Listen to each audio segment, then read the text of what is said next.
पूरे हिंदुस्तान में कश्मीर से कन्याकुमारी तक कोई एक बोर्ड बताइए मुझे, हरियाणा से लेकर कश्मीर से लेकर राजस्थान, दिल्ली, जो स्टेट या सेंट्रल गवर्नमेंट उसको ग्रांट ना दे और वो एक मात्र छोटे से नौकर को अपने तनख्वाह दे सकता है? नहीं दे सकता।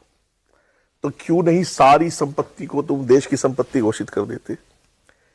भाई वक्फ बोर्ड भी देश में है ना, हम भी देश में हैं। दोबारा बोलिए ये बात। 7-8 लाख एकड़ भाई, 7 आपको देखो सौरभ भाई, बंदरबाट हो चुकी है। 9 लाख एकड़ की जमीन। मैं अबरार की बात के दायरे को थोड़ा और बढ़ाऊंगा। पूरे मुल्क में कांग्रेस या इनकी बी टीमें जो MIM, समाजवादी, फलावादी जितनी भी है, इन्हीं लोगों के कब्जे मिलेंगे। भाई अरशद मदनी के बेटे की बात हो रही है कि वो सहारनपुर में कब्जा रहा। अरशद मदनी तो ITO पे 2-2 प्रॉपर्टी कब्जा करके बैठे हुए हैं। महमूद भी, अरशद भी, दोनों के पास प्रॉपर्टी वक्फ बोर्ड की है।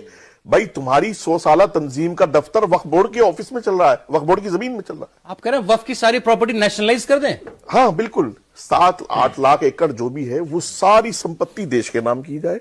हम भी इसी देश में रहते हैं, ना कोई हिंदू है, ना मुसलमान है, ना सिख है, ना ईसाई है। हर वो गरीब आदमी जो गरीबी रेखा से परली तरफ खड़ा है, वो संपत्ति उसके काम आनी चाहिए, उसकी तालीम के, उसकी शिक्षा के काम आनी चाहिए। बोर्ड को रेगुलेट करने के लिए बिल लाए तो हजारों लोग लेकर के इकट्ठा कर लिए जमीयत ने यहां दिल्ली के अंदर। आप कह रहे हो कि बोर्ड हटा दो, हाँ, सारी संपत्ति देश के नाम कर दो। अच्छा मुझे ये बताइए, उनकी मजबूरी है। 100 साल से जिस दफ्तर में बैठे हैं वो दफ्तर खाली होने का नंबर आ गया है। 100 साल से उनके रिश्तेदार जिन प्रॉपर्टियों पर बैठे हैं वो खाली होने का नंबर आ गया, तो वो तो आर पार की जंग लड़ेंगे।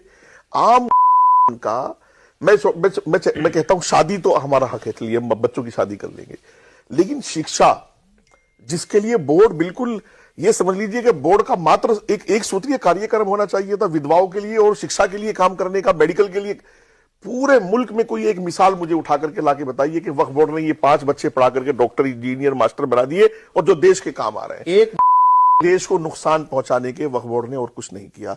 हजारों लाखों करोड़ रुपए सरकार का खा गया है वक्फ बोर्ड, आप उठा करके देख लीजिएगा। मेरे सामने बैठ के देश का एक ये कह रहा है सारी वक्फ की प्रॉपर्टी देश के नाम कर, देश के नाम, देश की, बल्कि मैं कहता हूं नेशनल संपत्ति घोषित करनी चाहिए। आप कितनी बड़ी बात कह रहे हैं? मैं बहुत बड़ी बात कह रहा हूं और कहता रहूंगा आखिरी दम तक। मैं कहता हूं सरकार बिल लाए तो इस पर लाए कि बोर्ड की संपत्ति देश की संपत्ति है और उस पर इतना हक का है, इतना हिंदू का है, इतना सिख का, इतना जैनी का, इतना क्रिश्चियन का है, हर देशवासी का उस पर हक है। खत्म करें बोर्ड। बिल्कुल भाई, आप हिसाब लगा लीजिएगा 70 सालों में वक्फ बोर्ड को लाखों करोड़ रुपए की गारंटी दे चुकी है सेंट्रल सरकार।